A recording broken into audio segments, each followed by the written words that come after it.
Guys, just organizing things. Mm, Perfect. Let's jump right into it. Lesson 285. I started trying to eat dinner in silence, and it gave me an extra 1 to 2 hours extra to process my feelings and decompress from the day. Whereas last night, I broke that streak. I was sort of eating in silence for maybe 5, 6 days. And yesterday I turned on the TV and I watched a podcast. Um, and it was fun. And I was distracted for that 1.5 hours. But that was 1.5 hours less of processing time I had. The everyday person spends 1 to 4 hours on YouTube and Netflix every day after work and loses out on this mental processing time. I think the mental processing time is very, very important when it comes to having a healthy mental state. And I think that's why depression is at an all-time high. It's because you're able to easily numb yourself from the pain that you're currently feeling and just, jump on your phone, jump on YouTube and get distracted. Lesson 286. If you truly sit in your feelings, if you truly sit with your feelings in silence on your own, you can process a lot of stress and anxiety and feel, back to normal right after. Sometimes I'll be feeling so angry, so stressed, and I'll just really feel that pain, feel it, embrace it, let it through me. And then 30 minutes later, it's processed and I'm back to normal. Whereas a lot of people would distract themselves, and in doing so, that's always going to be there. It's going to bubble back up. Face it head on. Don't distract yourself.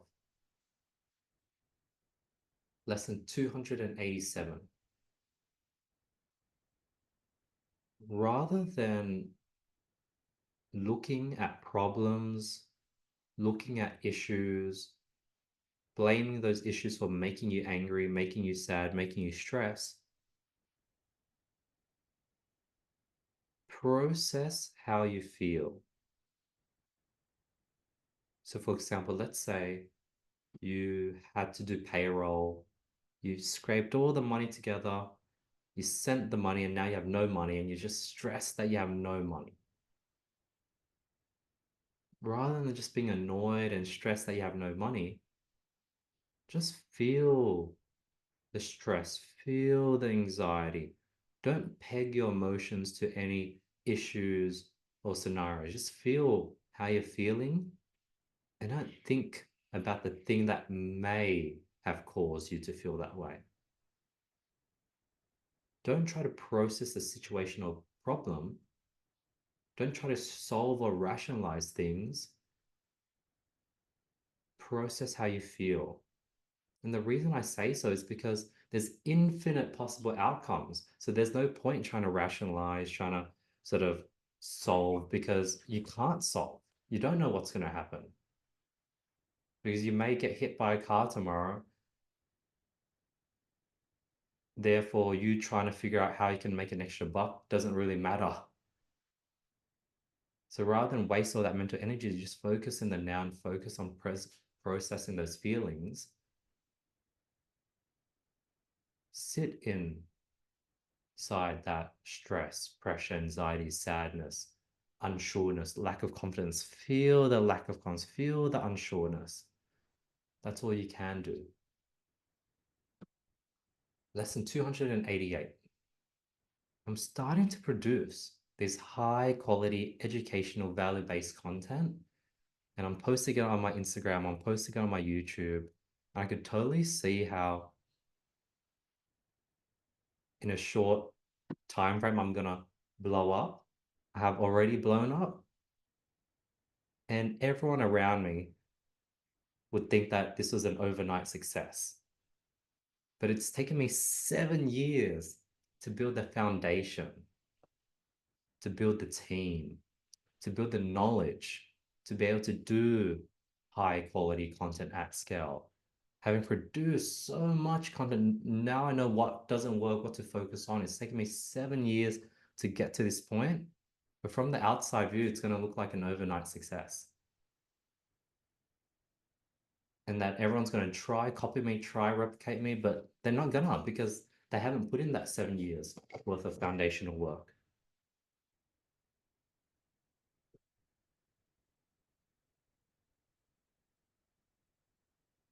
Lesson 289.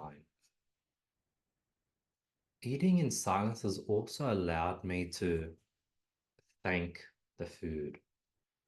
It reminds me how lucky I am to have a simple rice cooker that can make hot, warm rice. That's something I take for granted, but hot, warm rice is a luxury for a lot of people in the world. At least a billion. There's a billion people who would die for this.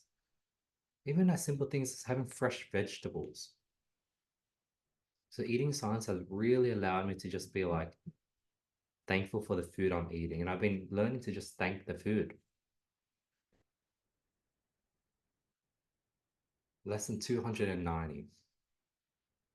When you're going out, eating with a friend or eating with a mentor, there's different levels to getting the bill. Level one is you let the other person pay and you don't say anything. Level two is you let the other person pay and you say thank you. Level three is you let the other person pay and you tell them, hey, I'll get it next time. But you actually don't. Level four is you actually offer to pay half of it and you're relieved when they say don't worry about it. So you're willing to pay half of it, but you didn't really want to. Level five, you strongly offer to pay half. You really mean it. You really want to pay half and you want to pay your share.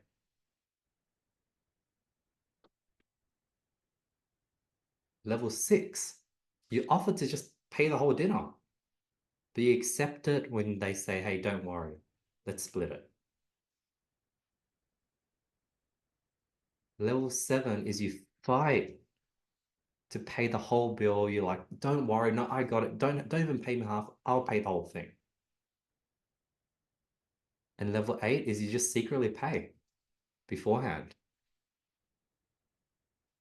I feel like most people probably sit in like up to four. Like people like sit below four. Well, and then like the bare minimum of people I want in my life are like sort of five onwards. Yeah. Lesson 291. Be a giving person. But if it's someone that's competing against you, someone that low key doesn't want you to win or is happy when you sort of take a misstep, don't give them an inch. Now, how do you know if they are a person that's competing against you? Well, all you have to do is just think back and see if they have been able to match the value that you've provided them. So I guess in the beginning, you're gonna have to just give to everyone. Eventually, you get a good sense after meeting a ton of people. You'll get a good sense on who is competitive, who's not. But in the beginning, when you can't tell, just give. And if it isn't reciprocated, don't give another inch. Lesson 292. There's so much strength when someone isn't following anyone, isn't watching anyone, and they're doing their own thing. Their energy is like protected to themselves. And there's power for them knowing that they're not going to give you any of it. I've seen, I've recently saw this old peer's Instagram profile, and man, he's just doing his own thing. He's posting all the milestones he's achieved, and he's done some pretty cool things. And he follows next to nobody. So people are just watching him, and he doesn't really follow anyone else. And there's so much power in that because it creates this weird dynamic where if I were to follow him, I know he's not following me. So I'm just watching him. So there's this one way sort of relationship. Not only that, he's basically telling, hey, I don't want to follow you. By not following you back, he's saying, hey, like, I don't need to see what you're doing. And like, there's so much strength in that. So I guess the takeaway is I need to keep doing me, keep focusing on my day-to-day routine. When I do have time, maybe go through Instagram, but try to keep the consumption low. But when I do, I try to reply to things, heart react to things, make people feel seen, and get off it pretty quickly.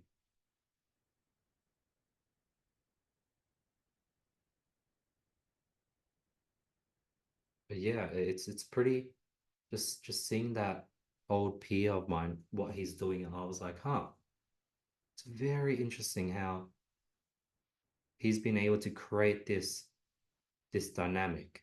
And you can feel it. You can like just going through his profile. I can tell he's in his own space. He's doing his own thing. He does not care what other people are doing.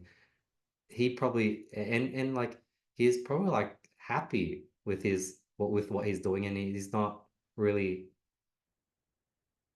I don't know if he thinks he's doing better than others. I think that might I subtly feel that, but he definitely doesn't really care or think much of what other people are doing. And that is such a powerful place to be in. But it's hard. It's hard. And I think that's something I need to work on. I'm pretty good where I watch other people, but I don't really care, I guess. Like I'm more supportive and I'm happy for what people are doing. So I'm still giving people a bit of my energy, but he's sort of stopped that completely and really kept that energy to himself. And he's sort of very tight, his partner and his brother and his family. Now, how can I emulate that? What lessons can I take from that? Well, one, I need to be replying to people, getting back to people, giving energy to people at my own pace.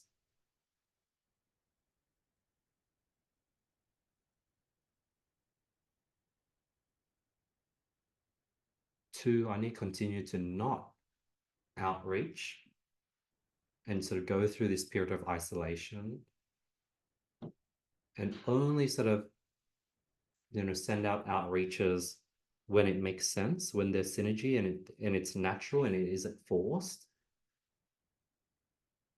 And three, not try to outwardly organize things. I was close to trying to organize something to do last night. Last night was Friday because I had a friend that really wanted to go out. Like I was close to organize, but that's just too much trying. Like if someone came to me and was like, hey, here's a date, I want to go out, let's go out, hit up some friends, that I can do. But I'm not gonna go ahead and spearhead that and keep doing me. So I think those are the main lessons and takeaways from that.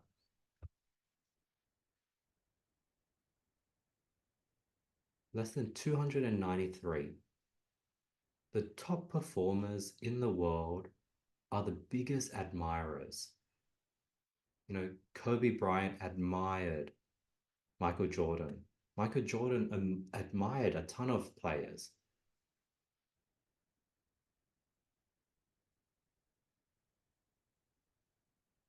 think they also admire in the same way that I admire. I admire smart people, and I let them know how smart they are, subconsciously not doubting my own smartness or my ability to become smart. So I think Kobe Bryant admires Michael Jordan without any doubt that he can also become the greatest of all time.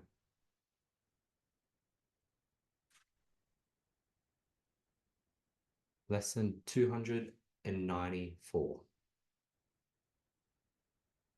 When I stopped consuming content at night after work during dinner, it opened up headspace and energy for me to consume books instead.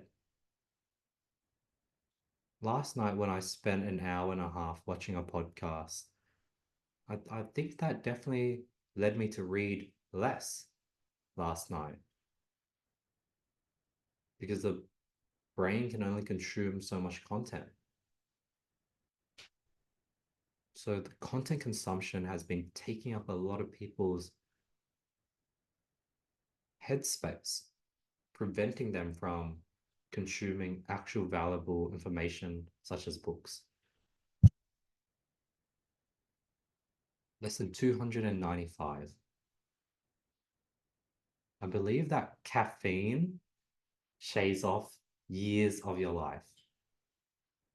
I'm out here as a non-caffeine drinker, as a non-caffeine drinker, feeling all my exhaustion, lack of motivation, downness, morning fog, morning slowness. And I know I can simply drink some caffeine and get a boost for the next few hours. I could do this every single day. So there must be a downside. And there must be an equal and opposite consequence. Nothing in life comes for free.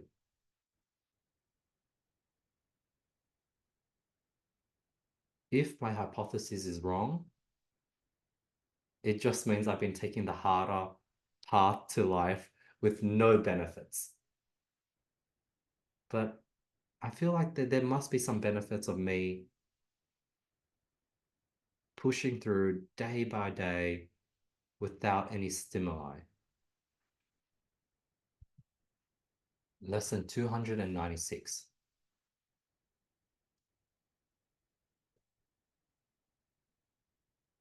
Due to my high expectations,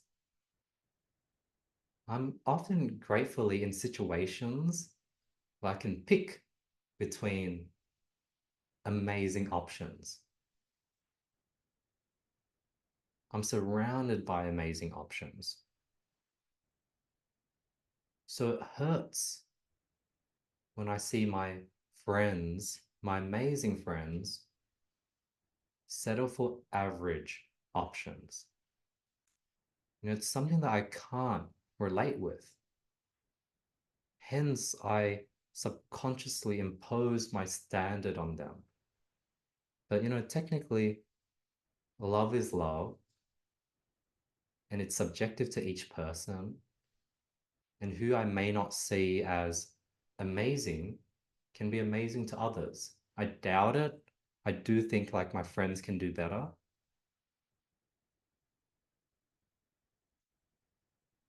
But I can't fundamentally change their standards or expectations or their baseline on what should their normal be.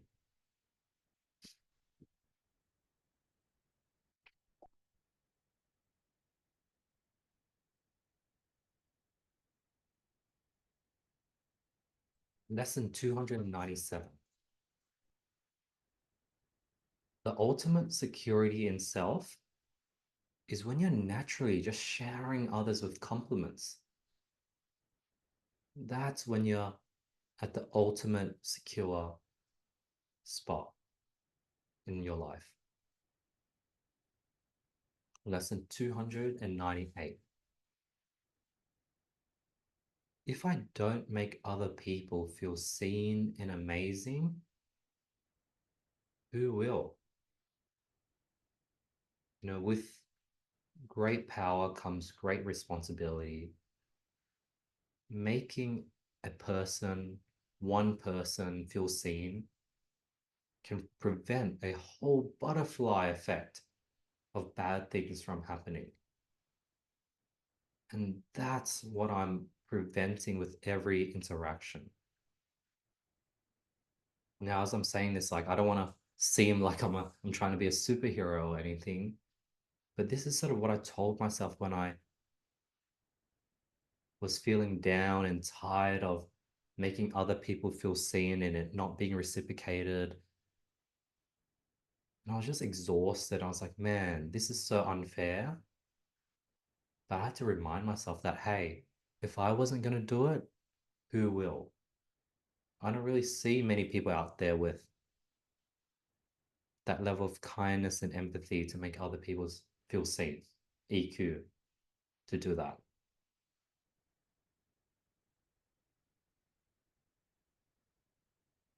So if I'm not gonna, who will?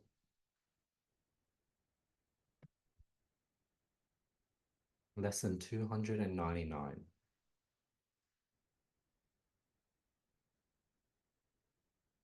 With people, I just keep giving until they've gotten enough of me. And at that point, I pull back and I level out at that amount and I adjust it accordingly. So I'm always matching people at their energy, at their wavelength, and titrating myself to match each person.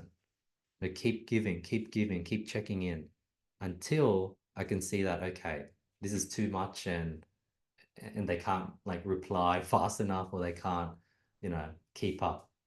Then I sort of titrate myself at that level and I adapt it throughout the year. People go through ups and downs and I match their wavelengths throughout the year as well. But eventually I'll meet a person who can take 100% of Andy, unfiltered, untitrated. I can just send the 20 things that are in my mind, send the things I discovered, and they'll just absorb it all up and reciprocate something of similar thought. That's the goal. But from now till then, match people where they're at because if you go over, that's when energy's burnt. Lesson 300. Since I spend most time making others feel seen, it's hard for people to reciprocate.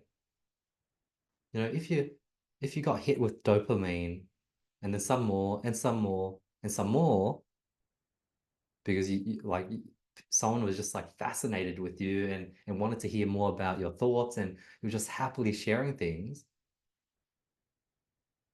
And then all of a sudden I stop because I run out of questions.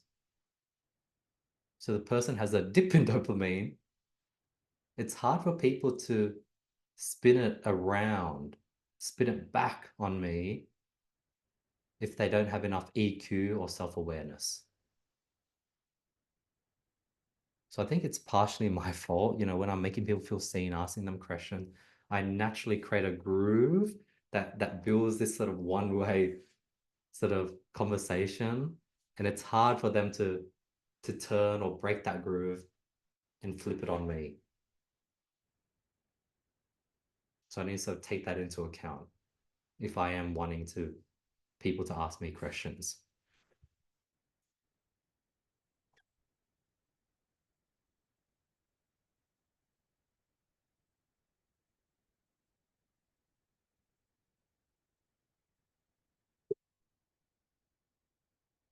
Lesson 301.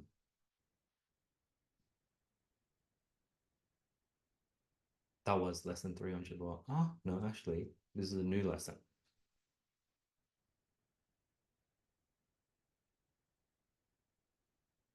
Lesson 301. Given that I make so many people feel seen, the small amount of people that make me feel seen are like super over exaggerated. Like if you remember my name, if you call me by name, it's a dopamine hit. If you tell me how amazing I am with a contextual reason to why, big dopamine hit. If you reply to each one of the 5 things I sent you, big dopamine hit. So initially, I thought that my bar was set very low,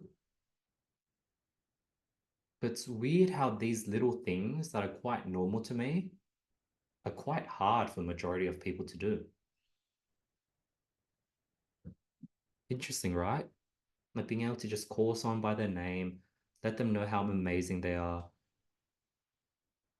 contextually, do callbacks on something they mentioned earlier, reply to each of the things they send you. Like that's just normal for me. But for majority of people, they don't know how to do that. So my bar is very low, but it's also very high at the same time. Lesson 302. Before taking love and relationship advice from someone, look at that person's relationship because that's what you will get.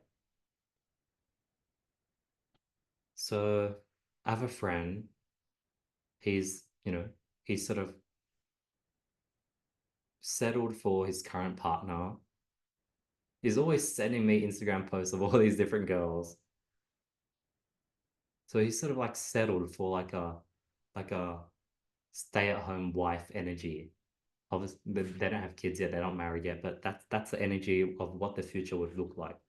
Something that he has control of, something that he feels very comfortable in, something that's easy, doesn't require too much effort to maintain, low standards, not low standards, but his parents wouldn't have minded a better option. And all his advice that he gives me is geared towards that outcome. He wants me to go for the local, content, unadventurous, simple option. Whereas the option where it's a lot more dynamic, random, you're not in control, maybe out of your league. He recommended me against that option. And now I'm understanding that his recommendations are based on what he has and what he has chosen, the path that he's gone down. So he's imposing his relationship status, the way how he picks relationships on me. So when you hear or listen to relationship advice from people, take a look at the relationship they're in, and that's the direction they're trying to push you down. So if you don't respect, or if you're not in awe of the relationship they have, don't listen to their advice or don't even ask advice.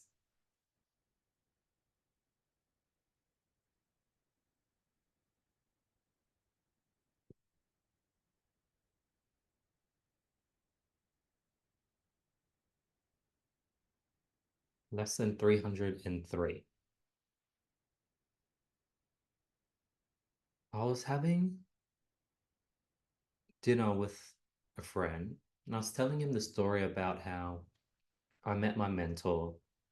And man, like I followed up so much. I kept getting back, I kept checking in, even till this day. Like he's often not replying to me.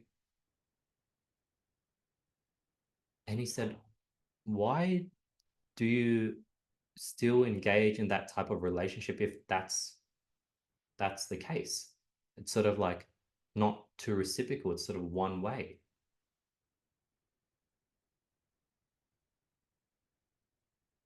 And he talked about only focusing on people that respond to him. And my sort of post dinner answer, now that I've thought about it, is that the reason why you just can't focus on the people who respond to you and not try with the people who don't reach out to you is because if you do this, you will not have mentors that are more successful than you. You're not going to have people that are more successful in your life if you do this. Because you have to realize that more successful people don't get any value from reaching out to you or reciprocating to you. And if you want the energy of someone more successful, you're going to have to self-awarely understand that you don't bring any value to the table and look for ways to compensate for that and know that it's going to be a chase to get 5 minutes of their time. But that 5 minutes is very, very valuable.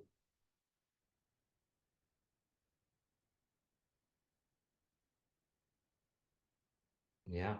I'm only chasing, I'm only giving value, checking in on in a one-way setting to people that are more successful than me, that are more busy than me, that have more going on, and it's they fairly so don't need to respond to me or get back to me or get back to me at a very slow pace. It just makes sense. So yeah, that is today's session. I'm pretty surprised I went through 30 minutes straight. I guess my sleep was really good last night. Usually I break these up into 2 or 3 sessions, but I knocked it out in this one setting, and yeah, that's another session. Peace. Tired now though.